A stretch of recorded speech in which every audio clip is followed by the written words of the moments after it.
தந்தபடியினால தேவாதி தேவனுக்கு நான் நன்றி செலுத்துகிறேன். இந்த உயிர்ப்பின் சத்தியங்களில் தொடர்ந்து அவருடைய வார்த்தைகளை நம்ம கேட்டு வருகிறோம். உயிர்ப்பின் சத்தியங்களிலும் இன்றைக்கு 12ஆம் பாகத்தை நம்ம பார்க்க போகிறோம். அதிலே மிக முக்கியமாக இந்த வருஷத்தின் தொடக்கத்திலிருந்து ஆண்டவர் நம்மோடு பேசுகிறதான காரியம் இந்த 2025ஆம் ஆண்டில் நம்மிடத்துல ஒரு சில காரியங்களை கர்த்தர் பெருக வேண்டும் என்று சொல்லி ஆண்டவர் நம்மோடு ஆசைப்படுகிற காரியம். ஹல்லேலூயா, ஹல்லேலூயா. அந்த காரியத்தை தான் நம்ம முதல் வாரத்திலும் பார்த்தோம்.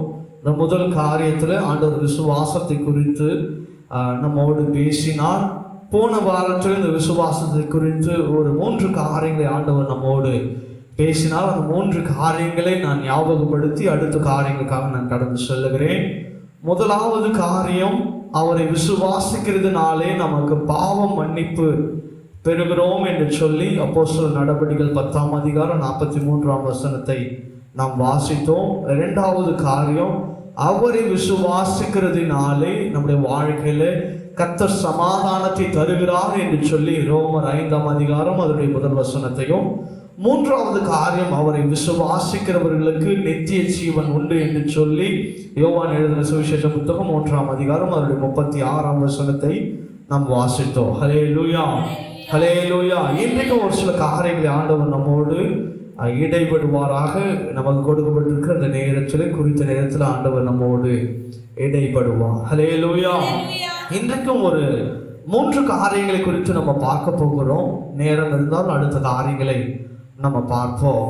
விசுவாசத்தினாலே போன்ற வாரம் 3 காரியங்களை பார்த்தோம். விசுவாசத்தினாலே நமக்கு என்ன நன்மைகள் வருகிறது என்பதை குறித்து ஆண்டவர் இன்றைக்கு இந்த வருஷத்திலே நம்ம திட்டத்திலுமாய் பேசினார்.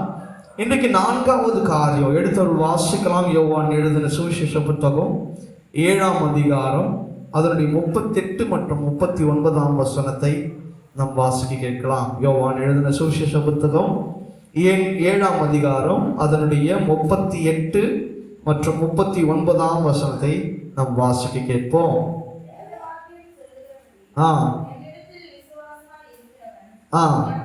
எவனோ அவன் உள்ளத்திலிருந்து ஓடும் என்றார். தம்மை விசுவாசிக்கிற அடைய போகிற ஆவியை குறித்து அப்படி சொன்னார்.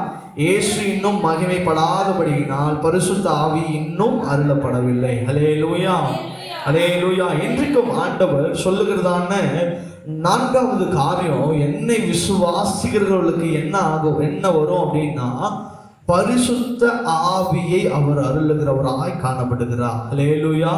இன்னும் பரிசுத்த ஆவியானவர் என்ன பண்ணல, மகிமைப்படலை, இன்னும் வரல. ஆனால் அதற்கு முன்பாகவே இயேசு கிறிஸ்து சொல்லுகிறார், என்னை விசுவாசிக்கிறவர்கள் அடைய போகிற ஆவியை குறித்து முன்பாகவே அவர் என்ன பண்றாரு, பேசுகிறவராய் காணப்படுகிறார். ஹல்லேலூயா, ஹல்லேலூயா. அந்த விசுவாசத்தின் காரியங்களை குறித்து நம்ம அநேக காரியங்களை நாம கேட்டிருக்கிறோம். நானே நிறைய வார்த்தைகள் உங்களுக்கு நான் சொல்லியிருக்கிறேன். ஏன்னா ஒரு தேவ மனுஷனுக்கு விசுவாசத்துக்குரிய காரியங்கள் மிகவும் அதிகமாக நமக்கு தேவைப்படுகிறது. ஏன்னா நாம எவ்வளோ காரியங்கள் விசுவாசத்தை குறித்து எவ்வளோ சப்ஜெக்டை நம்ம கேட்டிருப்போம், எவ்வளோ பேசுறத கேட்டிருப்போம், அநேக போதகர் சொல்லுகிறத கேட்டிருப்போம். ஏன் நம்முடைய வாழ்க்கையில அநேக காரியங்களை நாம் விசுவாசித்தது உண்டு. அநேக நேரங்களில் விசுவாசியாமல் இடருண்டு போன காரியங்களும் நம்ம ஆராய்ந்து நம்ம வாழ்க்கையில போயிருப்போம். ஹல்லேலூயா. அப்போ நம்முடைய வாழ்க்கையில மிகவும் முக்கியமான விஷயம், ஆண்டவர் நம்ம கிட்ட இருந்து எதிர்பார்க்கிற விஷயம் என்ன அப்படின்னு சொன்னா, இந்த விசுவாசம் என்பது நமக்கு மிக மிக அதிகமாய் தேவைப்படுகிறது. ஹல்லேலூயா. நான் இந்த டாபிக் ஆரம்பிக்கிறதுக்கு முன்னாடியே சொன்னேன், நம்ம விசுவாசத்தை குறித்து நம்ம என்ன பண்றோம், கேட்கிறோம். நிச்சயமாகவே இந்த விசுவாசத்தினால் ஆண்டவர் நம்மளை என்ன பண்ணுவாரு, சோதிப்பார் அப்படின்னு சொல்லி சொன்னேன். ஹல்லேலூயா. நிச்சயமாகவே இந்த வருஷம் தொடங்கி என்ன மாதிரி சோதனைகள் வரும்னு சொல்லி நான் எதிர்பார்க்கவே இல்லை. ஹல்லேலூயா. இந்த 2025 தொடக்கத்திலிருந்து இன்றைக்கு நான் நின்றுட்டு இருக்கிற காரியம் வரைக்கும் அவருடைய விசுவாசத்தினால் தான் ஓடிட்டு இருக்கிறோம். ஹல்லேலூயா, ஹல்லேலூயா. ஏன் என்று சொன்னால் எங்கள் வாழ்க்கை அப்பேற்பட்டதாய் காணப்பட்டு கொண்டிருக்கிறது. ஆண்டவர் விசுவாசித்து தான் ஓடிக்கொண்டிருக்கிற ஒவ்வொரு நாளும் எந்திரிக்கும் பொழுது அப்படியே உங்க வாழ்க்கை அப்படியே கலக்கத்தினால நிறைந்திருக்கும். ஒவ்வொரு நாளும் என்ன பண்ண போகிறோம் அப்படின்னு சொல்லி, ஆனால் ஆண்டவர் விசுவாசத்தை அவர் துவக்கி இருக்கிறார். ஹல்லேலூயா. உங்க வாழ்க்கையில கூட ஒருவேளை இந்த விசுவாசத்தின் வார்த்தைகளை நீங்க கேட்கிறீங்க என்று சொன்னா, நிச்சயமாகவே ஆண்டவர் இந்த விசுவாசத்திற்குரிய காரியங்கள் உங்களை சோதிப்பார்.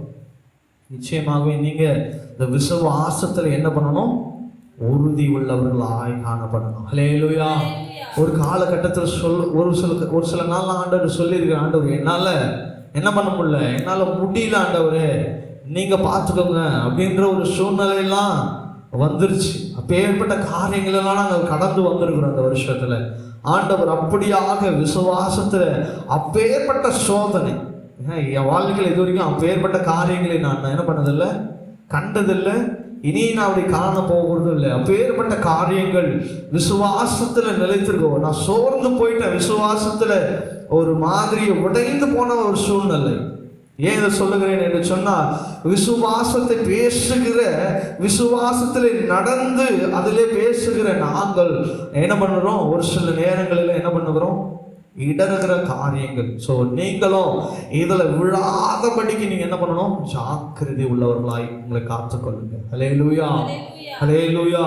இந்த விசுவாசத்தின் காரியங்களை குறித்து நம்ம பார்க்கும் பொழுது மிக ஆழமாய் போனால் எவ்வளோ காரியங்களை நம்ம பார்க்க முடியும். ஆனால் அந்த விசுவாசத்தை நம்ம மேலோட்ட பார்க்கறதுக்கே இவ்வளோ நாட்கள் நமக்கு கடந்து செல்லுகிறது. விசுவாசம் என்பது மிக முக்கியமாய் நான் சொல்ல போனால், நீங்கள் தேவனுக்கு பிரியமானவர்கள் என்பதை எப்படி காண்பிக்க முடியும் என்று சொன்னால், தேவனை விசுவாசிக்கிறதுனால. ஹல்லேலூயா. நான் தேவனுக்கு பிரியமானவன், பிரியமான சகோதரி, பிரியமான சகோதரன் அப்படின்னு சொல்லி வாயினால சொல்றதுல ஒரு பிரயோஜனமும் இல்லை.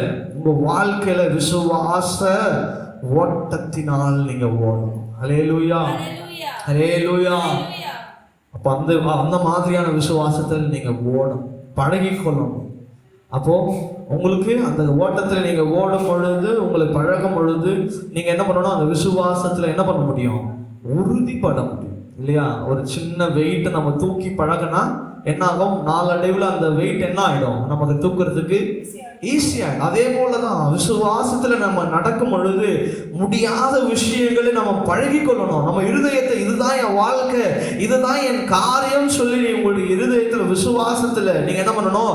இதுதான் ஆண்டவர் அர்ப்பணிக்கிற காரியம், ஒத்துக்கோ, நீ ஏற்றுக்கோ, இதுதான் உன் வாழ்க்கைன்னு சொல்லி நீங்க என்ன பண்ணணும்? விசுவாசத்தினால நம்பி ஆண்டவர் எனக்கு கொடுத்திருக்கிற காரியம் இதுதான் சொல்லி நீங்க ஏற்று பழக ஆரம்பிச்சிருக்கீங்கன்னா உங்கள் விசுவாச பழக்கம் அப்படியே தொடர்ச்சியா வந்து கொண்டே இருக்கும். ஹல்லேலூயா.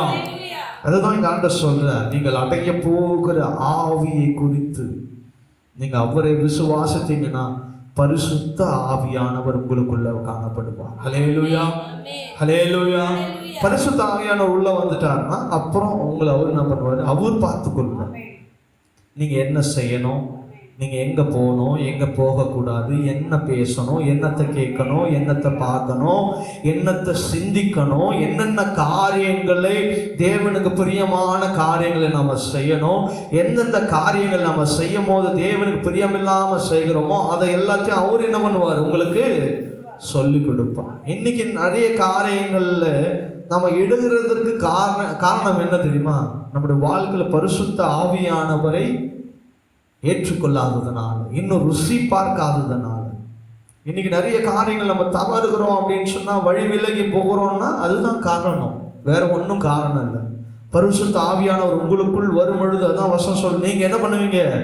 பலன் அடைவீங்க. முதலாவது பலன் அடையணும், அவருக்குள்ள நீங்க பலப்படணும். அப்ப பலவீனனா நான் காணப்படுகிறேன், ஒரு சின்ன காரியத்துல நான் விழுந்து போறேன் அப்படின்னு சொன்னா, ஏன் எனக்குள்ள அந்த பலன் இல்லை? ஏன் ஒருத்தருக்கு இந்த காரியம், ஏன் ஒருத்தருக்கு ஈஸியா ஒரு நோய் அட்டாக் ஆகுதுன்னா, அவங்க சரீரத்துல அந்த பாக்டீரியாவோ அந்த வைரஸோ அட்டாக் பண்றதுக்கு எளிதல என்ன பண்ணுது? அவங்க அதை அனுமதிக்கிறாங்க. அப்ப அப்படிதான் பரிசுத்த ஆவியானவர் உங்களுக்குள்ள இருந்தாதான் நீங்க என்ன பண்ண முடியும்? பலப்பட முடியும். அப்போ பரிசுத்த ஆவியானவர் உங்களுக்குள்ள இருக்கும் பொழுது ஒரு சில காரியங்களை நீங்க என்ன பண்ண முடியும்? மேற்கொள்ள முடியும். ஹல்லேலூயா, ஹல்லேலூயா. அப்போ உங்க விசுவாச வாழ்க்கையில, விசுவாச ஜீவியத்துல பரிசுத்த ஆவியானவர் என்பவர் ரொம்ப முக்கியமான விஷயம். ஹல்லேலூயா. ஏன் இந்த பரிசுத்த ஆவியானவருக்குள்ள போனோம்னா அது ஒரு டாபிக் ஆயிரும்.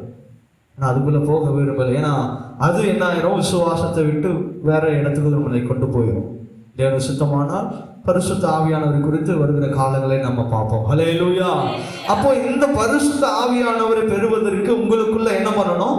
விசுவாசம் என்ற காரியம். இன்னைக்கு நிறைய பேர் சொல்லுகிற காரியம், பரிசுத்த ஆவியானவர் ஒருத்தர் இல்லவே இல்லப்பா. பரிசுத்த ஆவியானவரை நம்பாத கூட்டம் என்ன பண்ணி கொண்டு இருக்கிறது? வாழ்ந்து கொண்டு. ஒரு சிலர் சொல்லுவாங்க, நாங்க பரிசுத்த ஆவியானவரை நம்புறோம், ஆனா நாங்க என்ன பண்ண மாட்டோம், அந்நிய பாஷை அப்படிலாம் சொல்றாங்க, இல்ல பற்பல பாஷைகள்லாம் சொல்றாங்க, அதெல்லாம் நாங்க நம்ப மாட்டோம். இப்பேற்பட்டவங்க கிட்ட எல்லாம் நீங்க என்ன பண்ணணும்? ஜாக்கிரதை உள்ளவர்களா இருக்கணும். ஹல்லேலூயா. ஏன்னா இந்த யார் இந்த பாஷைகளை நம்பாதவர்களோ, இந்த பாஷைகளை கிண்டல் அடிக்கிறாங்களோ, இந்த பாஷைகளை பேசாம இருக்கிறாங்களோ, அவங்க புதிய ஏற்பாட்டின் முக்காவாசி பாகத்தை அவங்க என்ன பண்றாங்க? எதிர்த்து நிற்கிறார்கள் என்று அர்த்தம். ஹல்லேலூயா. பவுல் எழுதின எல்லா புஸ்தகமும் பரிசுத்த ஆவியானவரை குறித்து எழுதப்பட்டிருக்கிறது. ஹல்லேலூயா. ஹல்லேலூயா. கிட்டத்தட்ட நம்ம புதிய ஏற்பாட்டில் அவர் தான் நிறைய புக்கு எழுதியிருக்கிறார். இந்த பரிசுத்த, ஏன்னா நமக்கு இந்த பைபிளே பரிசுத்த ஆவியானவனால ஏவப்பட்டு எழுதப்பட்டது தான். அப்ப பரிசுத்த ஆவியானவர் பற்பல பாஷைகளை என்ன பண்ண மாட்டாங்க? இன்னைக்கு நிறைய சபைகளில் பேசுகிறது இல்லை, உற்சாகப்படுத்துகிறது இல்லை. சபைகளில் பேசினாலும் என்ன பண்றாங்க? இதெல்லாம் நீங்க பேசக்கூடாது, இதெல்லாம் சபைகளில் நடக்கக்கூடாதுன்னு சொல்லி என்ன பண்றாங்க? சபைகளிலே அடக்கி விடுகிறாங்க. இப்பேற்பட்ட காரியங்களை என்ன நடக்கிறது என்று சொன்னால், சபைகளை அழிவின் பாதைகளில் கொண்டு போகிறது. ஹல்லேலூயா. பரிசுத்த ஆவியானவர் உங்களுக்குள்ள வரும் பொழுது நீங்க பலன் அடைந்து உங்களை அறியாமலே நீங்க என்ன பண்ணுவீங்க? அநேக வார்த்தைகளை என்ன பண்ணுவீங்க? பேசுவீங்க. பவுல் என்ன சொல்றாரு அதை குறித்து சொன்னா, சபையில புதுசால் வர்றாங்களா, அவங்கள இடத்துல நீங்க என்ன பண்ணாதீங்க, பேசாதீங்க. அவங்களுக்கு என்ன பண்ணாது? புரியாது. அதை தான் சொல்றாரு. இன்னைக்கு நிறைய அதை வேற மாதிரி இன்டர்பிரட் பண்ணி என்ன பண்ணிடுறாங்க? பரிசுத்த ஆவியானவரே பேசக்கூடாது அப்படின்ற மாதிரி சபைகளுக்குள்ளாய் கொண்டு போகிறாங்க. ஆனால் நம்ம ஆண்டவராகிய இயேசு கிறிஸ்து அதை குறித்து திட்டமும் தெளிவுமாய் சொல்லியிருக்கிறார். நீங்கள் அடைய போகிற அந்த ஆவியை குறித்து அவர் பேசுகிறார். ஹல்லேலூயா. இப்பேற்பட்ட உபதேசங்களுக்கு உங்களை விலக்கி என்ன பண்ணுங்க? பாதுகாத்துக் கொள்ளுங்க. ஹல்லேலூயா. இன்னைக்கு நிறைய சபைகளில் பரிசுத்த ஆவியானவரை நம்பாத கூட்டம், ஒரு சபை கூட்டமே இருக்கிறது. பற்பல பாஷைகளை நம்பாத கூட்டங்கள், பேசாத கூட்டங்கள், சபைகளை ஊக்குவிக்காத கூட்டங்கள். ட்ரெயின் பண்றது வேற, ஊக்குவிக்கிறது வேற. உடனே இதை கூட எடுத்து சொல்லிடுவாங்க. இவங்க என்ன பண்றாங்க? ட்ரைனிங் பண்ணி அந்த பாஷைகளை பேசுகிறதுக்கு என்ன பண்றாங்க? சபைகள்ல ட்ரைனிங் கொடுக்குறாங்க. எந்த பரிசுத்த ஆவியானவர் குறித்து நாங்க ட்ரெயின் பண்ணல.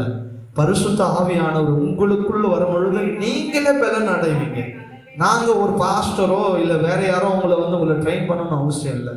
ஆண்டவர் உங்களோடு பேசுவார். ஹல்லேலூயா. ஹல்லேலூயா. ஹல்லேலூயா. அப்போ நீங்க பலன் அடையும் பொழுது உங்களுக்குள்ளான பாஷைகள் வெளிப்படும். தேவனோடு பேசுவீங்க, தேவனோடு உறவாடுவீங்க, தேவனோடு ஐக்கியப்படுவீங்க. பிசாசுக்கு தெரியாதது இது. தேவனுக்கும் நீங்களும் உறவாடுகிற அந்த பேசுகிற பாஷை. பிசாசு என்னடா பேசுறாங்கன்ற ஒரு காரியத்துக்குள்ள அவன் போயிருவான். இது ரகசிய பாஷை. உங்களுக்கும் ஆண்டவருக்குள்ள ரகசிய வார்த்தைகள். இல்லை நம்ம ஒரு கூட்டமாக போகிறோம்னு வச்சுக்கோங்களேன், நம்ம சொந்தக்காரங்கெல்லாம் இருக்கிறாங்கன்னு வச்சுக்கோங்க. அப்போது ஒரு சிலர் வேற மொழிக்காரன் இருந்தாங்கன்னா என்ன பண்ணுவாங்க? அவங்களுடைய மொழிகளில் பேசி அவங்களுடைய ரகசியங்களை என்ன பண்ணுவாங்க?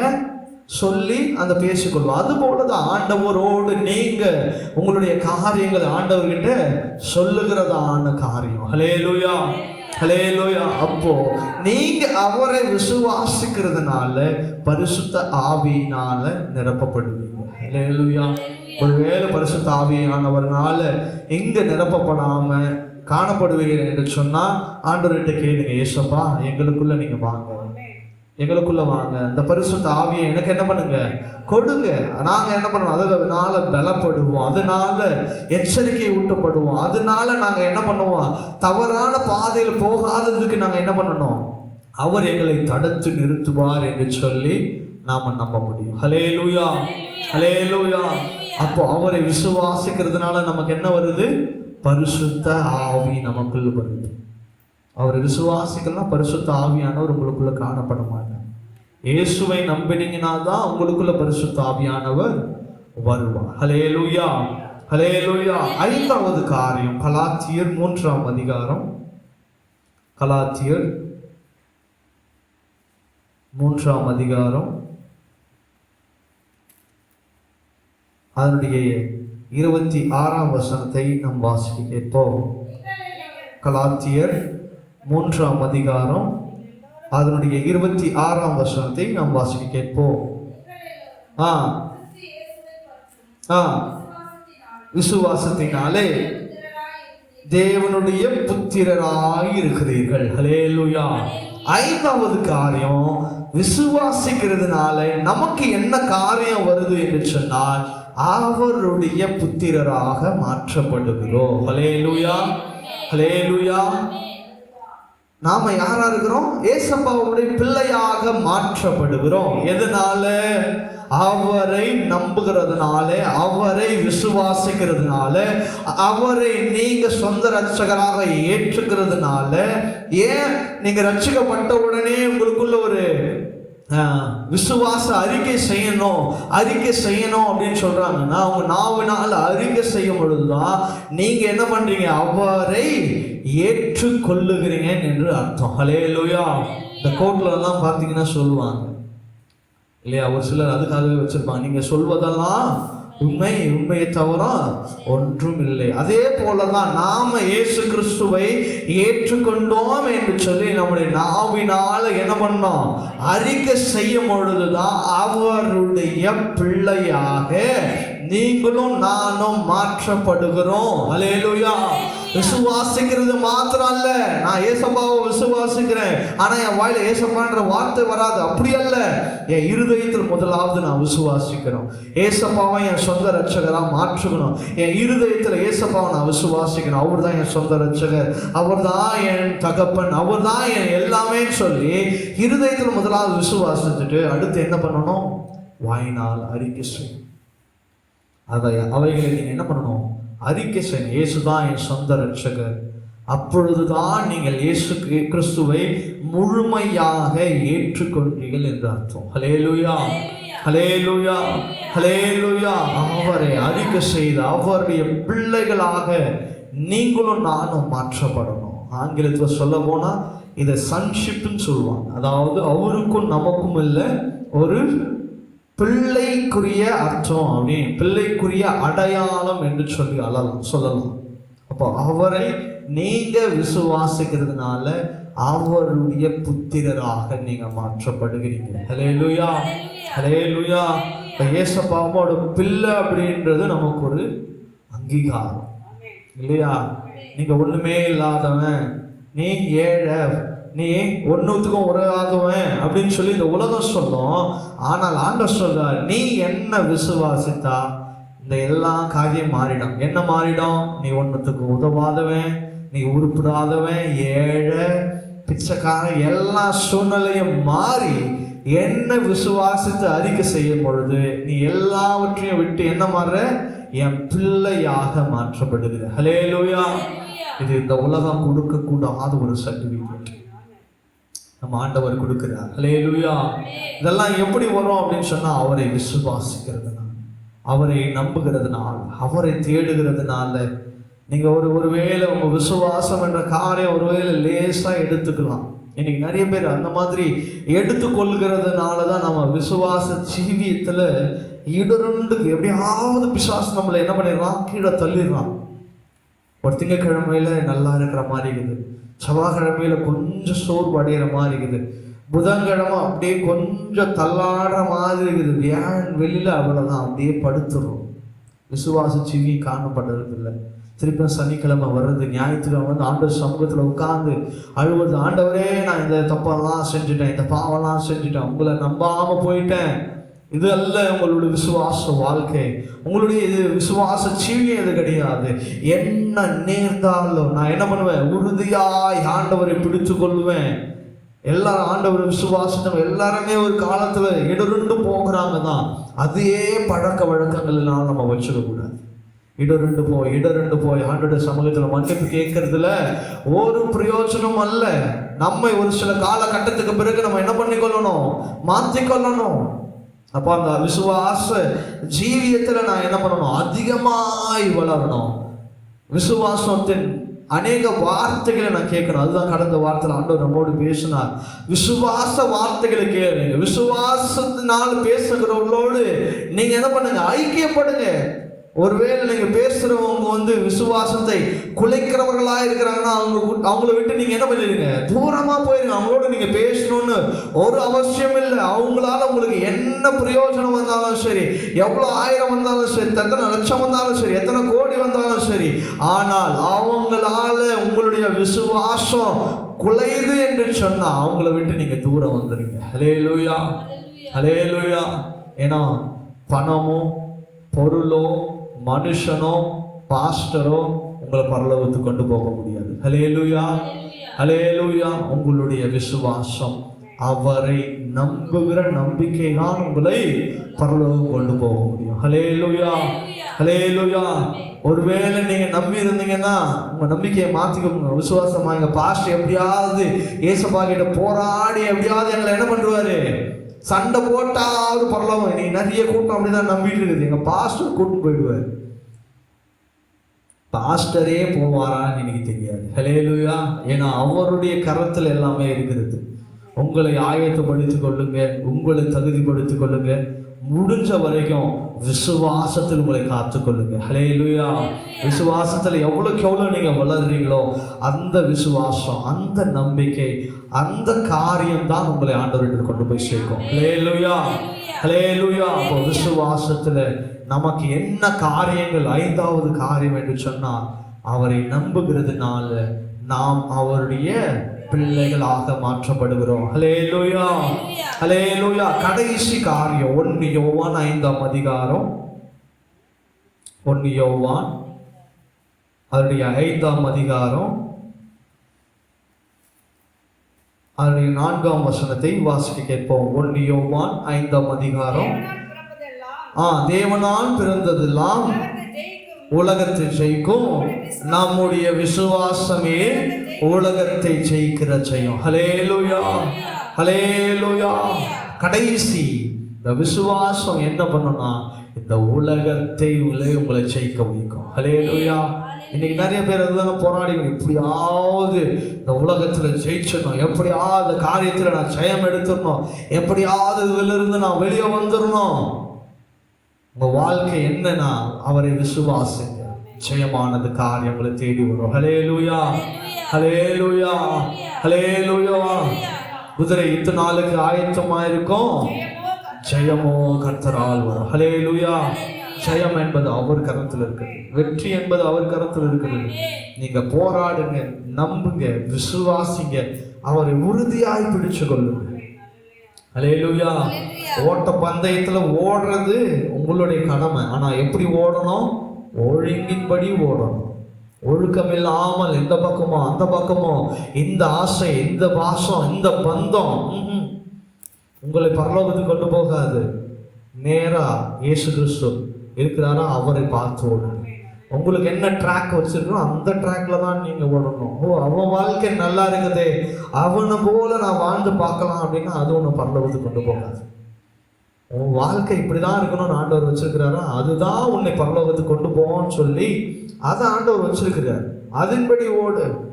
அவனை போல நான் வாழணும், அந்த ஸ்டாரை போல வாழணும், அந்த நடிகரை போல வாழணும், அந்த பிரபலத்தை போல வாழணும். அவன் நரகத்துக்கு போறான், நீங்களும் நரகத்துக்கு போறீங்களா? உங்களுக்கான காரியம், உங்களுக்காக வைத்திருக்கிற காரியம், ஆண்டவர் எதை வச்சிருக்கிறாரோ அதன்படி ஓடுங்க. அதுலதான் உங்களுக்கு ஜெயம். ட்ராக்க மாறி ஓடி போயிட்டு நீ பரிசு வாங்கினா உனக்கு பரிசு செல்லாது. ஆண்டவர் சொல்றாரு, இல்லப்பா நான் உனக்கு கொடுத்த ட்ராக் வேற, நீ வந்திருக்கிற ட்ராக் வேற, நீ போ.